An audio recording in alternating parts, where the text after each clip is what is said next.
নারীদের নিরাপদ ও নির্বিঘ্ন যাতায়াত নিশ্চিত করতে রাজধানীর সড়কে চালু হয়েছে বিআরটিসির বিশেষায়িত গণপরিবহন পিঙ্ক বাস। এই বাস সার্ভিসের সবচেয়ে বড় বৈশিষ্ট্য হলো এর চালক থেকে শুরু করে কন্ডাক্টর সবাই নারী। বর্তমান সরকারের নির্বাচনী ইস্তেহারের অন্যতম প্রতিশ্রুতি ছিল এই পিঙ্ক বাস, যা আজ আলোর মুখ দেখেছে। যদিও উদ্বোধনের প্রথম দিনেই দুর্ঘটনার শিকার হয়েছে একটি বাস। একদিকে চলছে উৎসব মুখরতা, অন্যদিকে পুরুষ শাসিত পরিবহন খাতে সম্পূর্ণ নারী পরিচালিত এই বাসের নিরাপত্তা ও সম্ভাব্য চ্যালেঞ্জ নিয়েও চলছে আলোচনা। আজ মঙ্গলবার রাজধানীর তেজগাঁওয়ে বিআরটিসি ডিপো প্রাঙ্গণে আনুষ্ঠানিকভাবে যাত্রা শুরু করেছে মহিলা বাস সার্ভিস বা পিঙ্ক বাস। ঢাকা, চট্টগ্রাম ও বগুড়ায় প্রাথমিকভাবে 14টি বাস দিয়ে শুরু হয়েছে এই পিঙ্ক বাস সার্ভিস। কর্মজীবী নারী ও শিক্ষার্থীদের নিরাপদ ও নির্বিঘ্ন যাতায়াতের লক্ষ্যে সরকার এই প্রতিশ্রুতি বাস্তবায়ন করেছে। নগদ নিয়ে এলো হার না মানা হার অফার। সর্বনিম্ন 10,000 টাকা রেমিটেন্স নগদে পাঠালে থাকছে স্বর্ণের হার জেতার সুযোগ।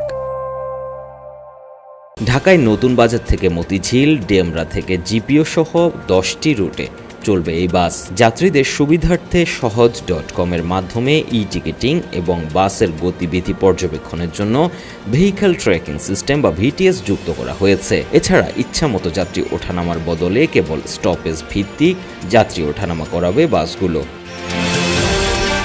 তবে পুরুষ শাসিত পরিবহন খাতে সম্পূর্ণ নারী পরিচালিত এই বাস সার্ভিস কতটা নিরাপদ তা নিয়ে প্রশ্ন উঠছে প্রথম দিনই। আজ উদ্বোধনের পর সড়কে নামতেই বলাকা পরিবহনের একটি বেপরোয়া বাস পিঙ্ক বাসকে ধাক্কা দেয়।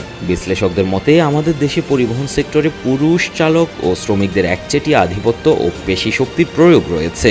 এমন আগ্রাসী পরিবেশে সড়কে নারী চালক ও কন্ডাক্টরদের প্রতি অন্যান্য বাস চালকদের অসহযোগিতা, অসম্মানজনক আচরণ ও ইচ্ছাকৃতভাবে পথরোধ করার মতো চ্যালেঞ্জ তৈরি হতে পারে। এছাড়া নারী কর্মীদের দীর্ঘমেয়াদে এই কঠিন পেশায় ধরে রাখা এবং সড়কে তাদের মানসিক ও শারীরিক নিরাপত্তা নিশ্চিত করা একটি উদ্বেগের বিষয় বলে মনে করছেন বিশ্লেষকরা। নারীদের জন্য সম্পূর্ণ নারী পরিচালিত বাসের ধারণা বিশ্বের নতুন নয়। পাকিস্তানের করাচিতে পিঙ্ক পিপলস বাস সার্ভিস এবং পার্শ্ববর্তী দেশ ভারতের কেরালা ও দিল্লিতেও নারী পরিচালিত বিশেষ বাস সার্ভিসের উদাহরণ রয়েছে। সেসব দেশেও নারীদের এই উদ্যোগগুলোকে পুরুষতান্ত্রিক সামাজিক দৃষ্টিকোণ এবং রাস্তায় নিরাপত্তার মতো নানামুখী চ্যালেঞ্জের মধ্য দিয়ে যেতে হয়। নিঃসন্দেহে পিঙ্ক বাস পরিবহন খাতে নারীদের জন্য একটি যুগান্তকারী পদক্ষেপ। তবে শুধু বাস নামানোই যথেষ্ট নয়।